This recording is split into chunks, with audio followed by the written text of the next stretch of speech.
কেমন আছো বন্ধুরা? আশা করছি তোমরা খুব ভালো আছো। সামনেই রয়েছে ঋতুরাজ বসন্তের শ্রেষ্ঠ উৎসব বসন্ত উৎসব, যা আপামর বাঙালির কাছে দোল উৎসব নামে খ্যাত। তোমরা চাইলেই এই ফাগুনের হাওয়া গায়ে মেখে বেরিয়ে পড়তে পারো বসন্ত উৎসব উদযাপনে, আর সাথে উপরি পাওনা হিসাবে উপভোগ করতে পারো বাউলের সুর,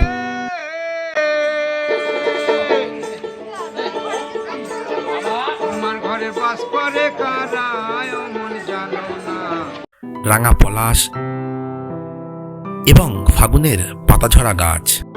প্রকৃতির যেন এক অপার মহিমা।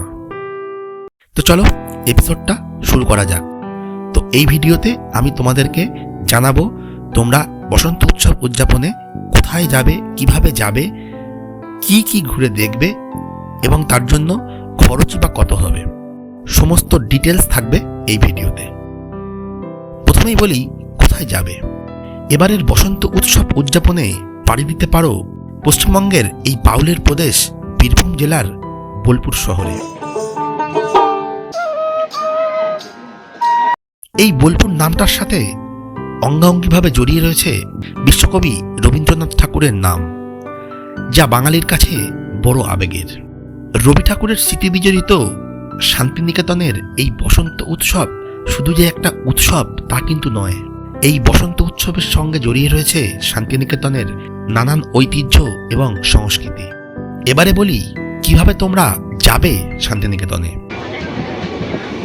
সকালবেলা হাওড়া এবং শিয়ালদা থেকে এই ট্রেনগুলি রওনা হয় বোলপুরের উদ্দেশ্যে। এদের মধ্যে যে কোনো একটি ট্রেনে চেপেই রওনা হতে পারো।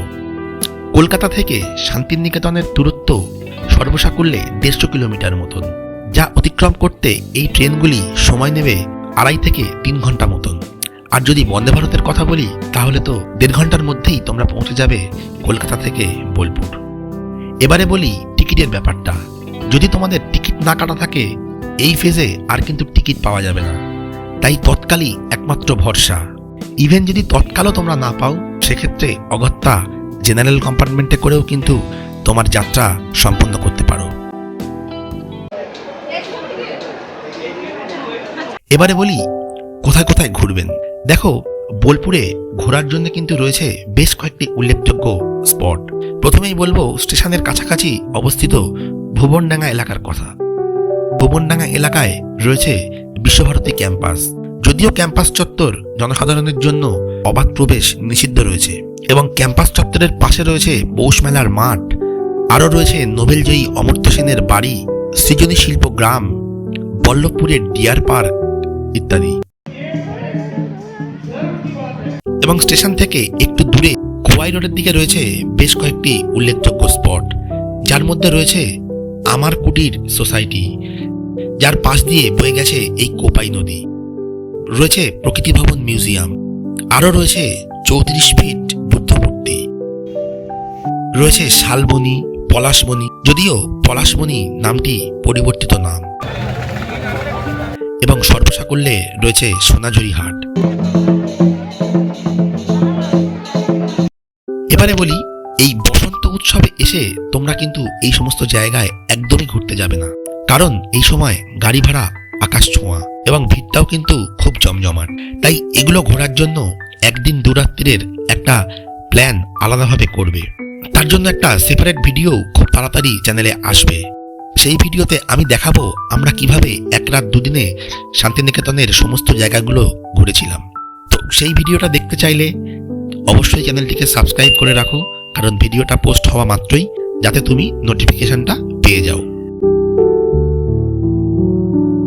আর বসন্ত উৎসবের দিন বোলপুরে এসে স্টেশন থেকে বাইরে বেরিয়েই একটা টোটো ধরে চলে এসো ভুবনডাঙ্গা এই বিশ্বভারতী ক্যাম্পাস সংলগ্ন এলাকায়। তারপর টোটো থেকে নেমে বাইরে থেকেই পায়ে হেঁটে দেখে নাও আনন্দ পাঠশালা, সহজপাঠের বটগাছ, যা 3 পাহাড় নামে খ্যাত, তালগাছ কবিতার এই তালগাছ, উপাসনা গৃহ, ছাতিমতলা, কলা ভবন এবং আরও অনেক কিছু। এগুলির সাথে দেখে নিতে পারো নোবেলজয়ী অমর্ত্য সেনের বাড়ি প্রতীচি, যা অমর্ত্য সেনের পিতা আশুতোষ সেন নির্মাণ করেছিলেন। তারপর পৌষ মেলা প্রাঙ্গণে প্রবেশ করে স্থানীয় মানুষদের সাথে উদযাপন করতে পারেন বসন্ত উৎসব।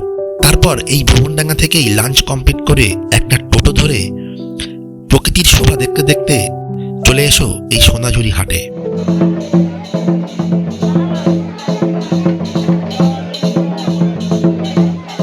এখানে বেশ খানিকটা সময় কাটিয়ে কেনাকাটা সেরে ঘুরে দেখে নাও এই জায়গাটিকে।